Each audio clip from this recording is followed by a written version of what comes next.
ارائیت الذی یکذب بالدین، کیا تم نے اس شخص کو دیکھا ہے جو یوم دین کو یعنی قیامت کے دن کو جھٹلاتا ہے؟ ہم سورۃ الفاتحہ کے سٹارٹ میں بھی پڑھتے ہیں نا، مالک یوم الدین، جزا اور سزا یعنی بدلے کے دن کو جھٹلاتا ہے۔ تو جو شخص بدلے کے دن کو جھٹلائے گا اس کے اندر ایک خرابی ضرور آئے گی کہ وہ اپنی مرضی کی زندگی گزارے گا۔ جب اس کے دماغ میں یہ بات ہی نہیں ہے کہ وہ کسی کو اکاؤنٹیبل ہے تو ظاہر ہے کہ پھر وہ اپنی مرضی کی زندگی گزارے گا۔ اس کے پس منظر میں پہلے دو صورتیں گزری ہیں، سورہ الفیل اور اس کے بعد سورہ قریش، یعنی مکے کا پورا ماحول اللہ تعالیٰ نے ڈسکس کیا ہے، اور اس ماحول کے اندر آپ صلی اللہ علیہ وآلہ وسلم کا ظہور ہونے والا ہے۔ تو جو روز جزا کے دن کو جھٹلاتا ہے، مشرکین عرب اللہ کو مانتے تھے لیکن قیامت کے دن کے منکر تھے، اس چیز کے منکر تھے کہ اللہ تعالیٰ مرنے کے بعد مردوں کو زندہ کر سکتا ہے۔ جو ہمارے عوام الناس مشہور ہیں جی وہ اللہ کو نہیں مانتے تھے۔ اللہ کو کیوں نہیں مانتے تھے میرے بھائی؟ اللہ کو نہ مانتے ہوتے تو نبی صلی اللہ علیہ وآلہ وسلم کے والد محترم کا نام عبداللہ ہوتا، اللہ کو ماننے والے تھے۔ تو آپ علیہ السلام کے والد محترم کا نام ہی بتا رہا ہے کہ وہاں پہ اللہ کا کنسیپٹ موجود تھا۔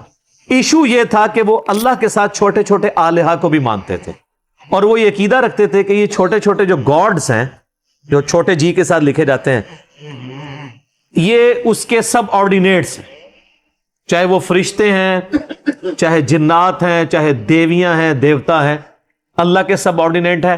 یہ جو کچھ کر رہے ہوتے ہیں اللہ کے اذن سے ہی، اللہ نے عطا کیتا ہے، وہی کانسیپٹ تھا۔ تو پھر خالص توحید کی آواز نبی علیہ السلام نے وہاں پہ بلند کی، فَذَلِكَ الَّذِي يَدُعُّ الْيَتِيمَ، ایسے بدبخت کی نشانی یہ ہے کہ وہ دھکے دیتا ہے یتیموں کو۔ یتیم کے سر پہ ہاتھ رکھنے کی بجائے، اس کی پشت پناہی کرنے کی بجائے، جو دنیا کی محبت میں گرفتار شخص ہوگا وہ ایسے لوگوں سے اپنی جان چھڑائے گا۔ جس کا آخرت میں یقین ہوگا نا وہ یہ کام کرے گا کہ اس کے سر پہ ہاتھ رکھے، اس کی دل جوئی کرے، اس کی فائنینشل سپورٹ کرے، تاکہ آخرت میں اللہ کے ڈیوائن بینک میں میرے لیے ذخیرہ ہو جائے۔ جو بخاری و مسلم دونوں میں حدیث ہے، نبی علیہ السلام نے فرمایا انسان کہتا ہے میرا مال میرا مال میرا مال، حالانکہ تیرا مال تو وہ ہے جو تو نے کھا لیا یا پہن کر بوسیدہ کر لیا یا اللہ کی راہ میں خرچ کر کے آخرت کے لیے ذخیرہ کر لیا، باقی تو تیرے ورثاء کا مال ہے۔ تو آخرت میں جو ذخیرہ ہوتا ہے نا اللہ کی راہ میں خرچ کر کے، وہ بھی آپ کا مال ہے، وہ کوئی نہیں آپ سے واپس لے سکتا۔ وَلَا يَحُضُّ عَلَىٰ طَعَامِ الْمِسْكِينِ، اور نہ ہی وہ لوگوں کو ابھارتا ہے کہ غریبوں کو کھانا کھلائیں۔ لوگوں کو کیسے ابھارے گا؟ اس کو یہ خطرہ ہوتا ہے کہ اگر وہ کسی کو کہے نا یار غریبوں کی مدد کرو، تو لوگ کہیں گے تو نے بھی تو اتنا مال جوڑا ہوا ہے، تو کیوں نہیں کرتا؟ تو پہلی ڈیفینسو موڈ میں جانے کی بجائے وہ افینسو موڈ میں آ جاتا ہے، الٹا لوگوں کو یہ بھی سمجھاتا ہے کہ یار سارا کچھ ہی نہ خرچ کر دو، کچھ سنبھال کے بھی رکھا کرو۔ ایک تو ایکسٹریم رویہ ہے نا کہ آپ سب کچھ دے دیں، اس کو بھی کنڈیم کیا گیا سورہ بنی اسرائیل میں کہ نہ تو اتنا ہاتھ کھلا کر دو کہ بعد میں جو ہے وہ شرمندہ ہو کے بیٹھ جاؤ کہ یہ کیا کر بیٹھا، اور نہ اپنے ہاتھ کو گردن کے ساتھ اتنا بندہ رکھو کہ کسی کو کچھ دو ہی نہ۔ تمہارا ایٹیچیوڈ درمیانہ ہونا چاہیے۔ فَوَيْلٌ لِّلْمُصَلِّينَ، اللہ اکبر، پس خرابی ہے ایسے نمازیوں کے لیے، الذین ہم عن صلاتہم ساہون، جو اپنی نمازوں سے غافل ہے۔ یہ بڑا گہرا جملہ ہے، اس میں یہ بھی چیز امپلائیڈ ہے کہ نمازی بھی ایسے ہو سکتے ہیں کہ نماز پڑھنے کے باوجود اپنی نماز سے غافل ہوں۔ ایک تو وہ ہیں جو نماز نہیں پڑھتے، وہ تو نماز سے غافل ہیں ہی ہیں، لیکن یہاں پہ ہے ایسے نمازیوں کے لیے خرابی ہے جو اپنی نمازوں سے غافل ہیں۔ ویل کا طبرانی میں ایک روایت آتی ہے کہ یہ ویل جو ہے یہ دوزخ کی ایک گھاٹی کا نام بھی ہے۔ ایسے لوگوں کے لیے دوزخ ہے جو اپنی نمازوں سے غافل ہیں، اور ایسے نمازیوں کے لیے یہ بڑی حیران کن بات ہے۔ نمازیوں کے لیے کیوں؟ نماز تو وہ پڑھ رہے ہیں لیکن نماز کا حق نہیں ادا کر رہے ہیں۔ نماز میں تو پڑھ رہے ہیں ایاک نعبد و ایاک نستعین، لیکن نماز کے بعد وہ قبروں والوں کو بھی پکار رہے ہیں۔ نماز میں تو پڑھ رہے ہیں اہدنا الصراط المستقیم، اور باہر نکل کے لوگوں کی حق تلفی بھی کرتے ہیں، لوگوں کا مال نہ حق کھا جاتے ہیں۔ سورہ نساء میں ہے کہ جو یتیموں کا مال نہ حق ہڑپ کرتے ہیں اپنے پیٹوں میں دوزخ کی آگ بھر رہے ہیں۔ دنیا میں ڈورمنٹ پوزیشن میں، آخرت میں ایکٹیو ہو جائے گی. تو نمازوں کا حق نہیں وہ ادا کر رہے. اسی لیے کہا جاتا ہے نا کہ نماز پڑھنا اور چیز ہے، نماز قائم کرنا اور چیز ہے. نماز پڑھنا تو بالکل بیسک لیول کی چیز ہے. اس کے بعد اگلا درجہ یہ ہے کہ جو نماز پڑھی ہے اس کی حفاظت باہر نکل کے کرنی ہے. یہ نہیں ہے کہ مسجد میں تو پکے نمازی ہیں اور باہر نکل کے لوگوں کی حق تلفی بھی کرتے ہیں، رشتہ داروں کا مال بھی دبا جاتے ہیں، دودھ میں پانی بھی ملا کے ملاوٹ والا دودھ خالص دودھ کہہ کے بیچتے ہیں. اور ماشاءاللہ پاکستان میں تو آپ کو پتہ ہے کوئی ایسی چیز بچی نہیں جس کے اندر کوئی ملاوٹ نہ ہوئی ہو. اور کیا داڑھیوں والے، کیا بغیر داڑھیوں والے، کیا حاجی نمازی، کیا سادہ لوگ، سب کے سب لوگ یہ حرکت کر رہے ہیں. الذین هم عن صلاتهم ساہون، ایسے لوگ جو اپنی نمازوں سے غافل ہیں. اور ایک بہت بڑا ایپ الذین هم یراؤون، وہ لوگ ہیں جو ریاکاری والا معاملہ کرتے ہیں. نمازوں میں بھی، باقی اعمال کے اندر بھی ریاکاری ہے، دکھلاوا ہے. مسند احمد میں صحیح سند کے ساتھ حدیث ہے، جس نے دکھلاوے کے لیے نماز پڑھی گویا اس نے شرک کیا، جس نے دکھلاوے کے لیے صدقہ کیا گویا اس نے شرک کیا، اور جس نے دکھلاوے کے لیے روزہ رکھا گویا اس نے شرک کیا. قل اعوذ باللہ تعالی. بڑا خطرناک معاملہ ہے. اور مسلم شریف میں وہ بڑی مشہور حدیث ہے جو میں نے اکثر بیان کی ریاکاری کے حوالے سے، کہ قیامت والے دن ایک سخی کو، ایک شہید کو اور ایک عالم کو، قرآن کے قاری کو بلایا جائے گا، اور اللہ تعالیٰ سب پہ اپنے احسانات گنوا کے کہے گا تم نے میرے لیے کیا کیا. شہید کہے گا یا اللہ جان ہی دے دی، اور کیا کرتا، سب سے قیمتی چیز. تو اللہ فرمائے گا اس لیے جان دی کہ لوگ تجھے بہادر کہیں، اور لوگوں نے بڑی تیری تعریف کی. میرے پاس تیرے لیے کوئی اجر نہیں ہے، دنیا میں تو اجر لے چکا ہے، تعریف تیری ہو چکی، اوندا منہ کر کے دوزخ میں. سخی کہے گا یا اللہ تیری راہ میں خرچ کیا اتنا کچھ، اللہ تعالیٰ فرمائے گا تو نے اس لیے کیا ہے تاکہ لوگ تجھے سخی کہیں، اوندا منہ کر کے دوزخ میں. اور قاری کو اللہ تعالیٰ فرمائے گا تو نے اس لیے قرآن کی دعوت کا کام یا قرات کی تاکہ لوگ تیری بڑی تعریف کریں. تو دنیا میں تجھے لوگ شیخ القرآن، مفسر قرآن، یادگار اسلاف، اتنے القابات دیتے تھے، تو بڑی تعریف ہوگی، تجھے اجر مل چکے. اب کون سا اور اجر، جن کے لیے کیا تھا لے لیا اجر، اوندا منہ کر کے دوزخ. بولے اعوذ باللہ تعالی. حتیٰ کہ سورہ الجاسیہ میں ہے افرائیت من اتخذ الہہ ہوا، بھلا اس شخص کو دیکھا جس نے اپنی خواہش نفس کو اپنا خدا بنا لیا. خواہش نفس کی پیروی کرنا بھی کسی درجے کے اندر شرک ہے. ریاکاری بھی شرک اصغر میں فال کرتی ہے کہ آپ خواہش نفس کی پیروی کر رہے ہوتے ہیں. یہ نفس کی خواہش ہوتی ہے ریکگنیشن. اسی لیے میں بار بار کہتا ہوں کہ جو بندہ 3 فتنوں سے بچ جائے نا، دنیا کے سارے شیاطین مل کے اسے نقصان نہیں پہنچا سکتے. نمبر 1 عورت کا فتنہ، نمبر 2 مال کا فتنہ، اور نمبر 3 ریاکاری کا، دکھلاوے کا، خود پسندی کا فتنہ. وَيَمْنَعُونَ الْمَاعُونَ، اور روزمرہ استعمال کی چیزیں وہ اتنا گرا ہوا ان کا کریکٹر ہوتا ہے کہ وہ عام استعمال کی برتنے کی چیزیں بھی کسی کو عاریتاً نہیں دیتے، جو کہ اتنی قیمتی چیز نہیں ہوتی. آقا ایک اگلے زمانوں میں کیا ہوتا تھا کہ آگ روشن کرنا بھی ایک ایشو ہوتا تھا. ماچس تو نہیں ہوتی تھی، پتھر کے ذریعے، کنکریوں کے اس میں سے یعنی رگڑ کھا کے جو چنگاریاں نکلتی تھی اس کے ذریعے ہوتا تھا. تو پھر لوگ جس نے آلریڈی آگ جلائی ہوتی تھی اس سے جا کے آگ مانگ کے لے کے آتے تھے. جس طرح ہم نے بچپن میں دیکھا ہے جو لوگ یہ حقہ پینے والے لوگ ہیں وہ کسی سے جا کے وہ لے آتے ہیں وقتی طور پہ کوئلہ سلگھانے کے لیے.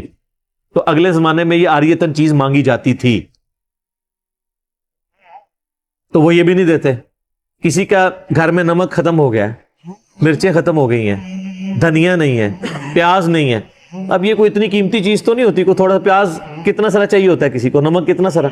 تو اتنا گرا ہوا کریکٹر ہوتا تھا کہ وہ لوگ یہ چیزیں بھی نہیں دیتے تھے. ظاہر ہے کہ یہ چیزیں وہی دے گا نا جس کو یقین ہوگا کہ مرنے کے بعد مجھے اس کا اجر ملنا ہے. اور واللہ اگر آپ کو یقین ہونا کہ مرنے کے بعد اجر مل رہا ہے، پھر آپ کے لیے لاکھوں کروڑوں روپیہ خرچ کرنا بھی اللہ کی بارگاہ میں کچھ نہیں ہوتا. وہ آپ یہ سمجھ ہوتے ہیں یہ میں سٹور کر رہا ہوں، کام تو اسی نے آنا ہے نا. بخاری مسلم دونوں میں حدیث ہے کہ نبی علیہ السلام نے فرمایا کہ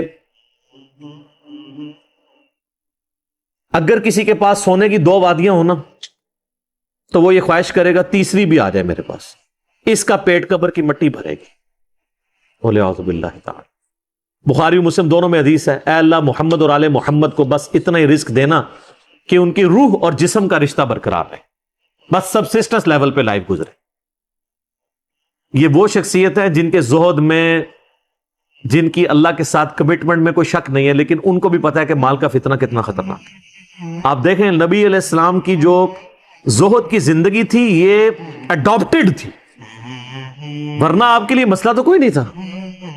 بعد میں تو غزوہ خیبر کے بعد تو مال غنیمت بھی بہت آتا تھا، لیکن بخاری مسلم کھول کے دیکھیں نبی علیہ السلام کی وفات تک اما عائشہ کہتی ہیں کہ بعض اوقات 1 مہینے، بعض اوقات 2، بعض اوقات 3 مہینے تک ہمارے گھر میں چولہا نہیں جلتا تھا، 2 کالی چیزوں کھجور اور پانی پہ گزارا ہوتا تھا۔ سر، نبی علیہ السلام کا نام لینا بہت آسان ہے، ایئر کنڈیشن کمروں میں بیٹھ کے، ایئر کنڈیشن 1.5-2 کروڑ کی گاڑیوں میں بیٹھ کے، 5-5 10-10 کروڑ کے بنگلوں میں بیٹھ کے زہد و ورا کی باتیں کرنا، تو میرا خیال ہے اس کے بعد تو ہمیں خود اپنا شیشہ بھی دیکھ لینا چاہیے۔ ہاں، جب آپ اس تکلیف سے گزرتے ہیں نا، پھر بات جچتی ہے، ایسے بندے کو بات جچتی ہے جو پریکٹیکلی اس طرح کی لائف گزار رہا ہو۔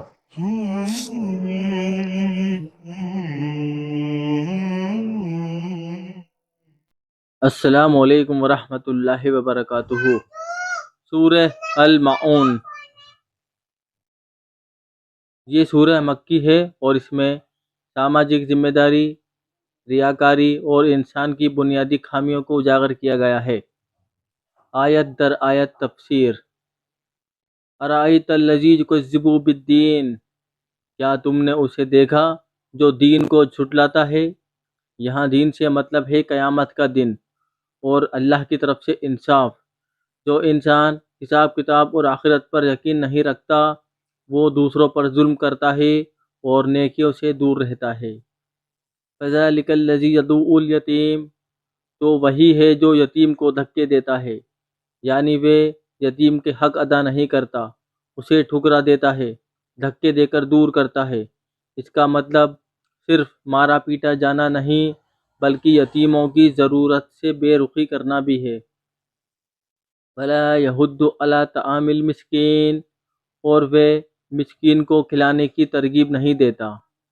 اس کا مفہوم یہ ہے کہ وہ نہ خود غریبوں کو کھلاتا ہے نہ دوسروں کو تحریک دیتا ہے، یعنی سماجک انصاف اور رحم دل ہونے کی صفت بالکل نہیں ہے۔ فویل للمصلین الذین هم عن صلاتهم ساہون، تو افسوس ہے ان نمازیوں کے لیے جو اپنی نماز سے غافل رہتے ہیں۔ یہاں یہ نہیں کہا گیا کہ وہ نماز نہیں پڑھتے، بلکہ یہ کہ وہ صرف دکھاوے کی نماز پڑھتے ہیں یا نماز میں لاپرواہ ہوتے ہیں۔ دیر کرنا، دل نہ لگانا صرف عادت کی طرح۔ الذین هم یراؤون، جو لوگ دکھاوے کے لیے عمل کرتے ہیں، یعنی ان کی عبادت صرف لوگوں کو دکھانے کے لیے ہوتی ہے، اللہ کے لیے نہیں۔ وَيَمْنَعُونَ الْمَاعُونَ، اور جو سادھارن مددگار چیزیں روکتے ہیں۔ معون سے مراد ہے چھوٹی چھوٹی ضروری چیزیں، جیسے پانی، برتن، نمک یا ضرورت کی کوئی چیز۔ یہاں تک کہ اگر پڑوسی کو سوئی یا برتن بھی نہ دے تو وہ بھی اس آیت کے دائرے میں آتا ہے۔ حدیث سے تشریح یتیم اور مسکین کے بارے میں۔ رسول اللہ صلی اللہ علیہ وسلم نے فرمایا، سب سے اچھا گھر وہ ہے جس میں یتیم کی عزت اور دیکھ بھال کی جاتی ہے، اور سب سے برا گھر وہ ہے جس میں یتیم کے ساتھ برا سلوک کیا جاتا ہے۔ ابن ماجہ حدیث نمبر 3779۔ نماز سے غافل ہونے کے بارے میں۔ حضرت سعد بن ابی وقاص رضی اللہ عنہ سے روایت ہے کہ رسول اللہ صلی اللہ علیہ وسلم نے فرمایا، جو لوگ نماز کو اس کی صحیح وقت پر نہیں پڑھتے اور اس میں دیر کرتے ہیں، وہ اس آیت کے متعلق ہیں۔